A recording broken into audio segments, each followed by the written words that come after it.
This is Ian R. Crane reporting from Balcombe on day 32 of the Balcombe blockade. As you can see, it's a much more chilled day than we had last weekend. You can see the police presence on the gate here is literally just 4 Sussex police officers. So we have none of the 10 police forces that were here last weekend during the Reclaim Your Power camp. Over the last week, what we've seen in the mainstream media is outright mis- and disinformation, led of course by the trilogy of the Sun, the Daily Mail and the Daily Telegraph. The casual reader of these papers could be forgiven for thinking that there's nobody here anymore, that everyone's gone home, that Quadrilla are back operating without any opposition whatsoever. The reality is somewhat different. The camp is expanding northwards, getting closer and closer to the village of Balcombe. In fact, I'm having to park further and further up the hill each time I come down here. This is a good sign. One, it means that the permanent presence here is increasing, but also what it's meaning is that the word is getting out, that this is something that is very, very significant. This cannot be allowed to progress. Today, I've spoken to people from the northeast, from the northwest, from East Kent, from London, from Surrey, from Wales, from the West Country, all of whom have come down here not only to show their solidarity, but also to get some pointers about setting up anti-fracking groups in their area.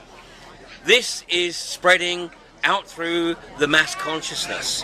The reality is that we have to destroy the political will for this agenda to be pursued. This is going to be a long battle, but the mainstream media have to be treated as an absolute irrelevance. We have to use the social media, we have to be very creative, and we also have to use the good old-fashioned method of word of mouth, which means that wherever possible and before the frackers move into town and into the community, we hope to have meetings set up where we can explain the dangers associated with this process.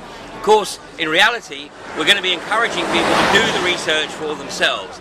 This is what takes the stage away from the pro-fracking lobby. Once you ask people to research for themselves, people need only spend maybe 20-30 minutes taking a look at all the evidence that's on the web to see the magnitude of the contamination of water, the soil, the air, the magnitude of the negative health impacts that have occurred wherever this process is unleashed. This is a battle that cannot be lost. This potentially is humanity's last stand. If we lose this battle, then for future generations we are condemning them to lives of absolute abject misery, where they will be beholden upon the corporations, not only for their water but potentially for their air. So next weekend, next Sunday, is belted out at Balcombe too.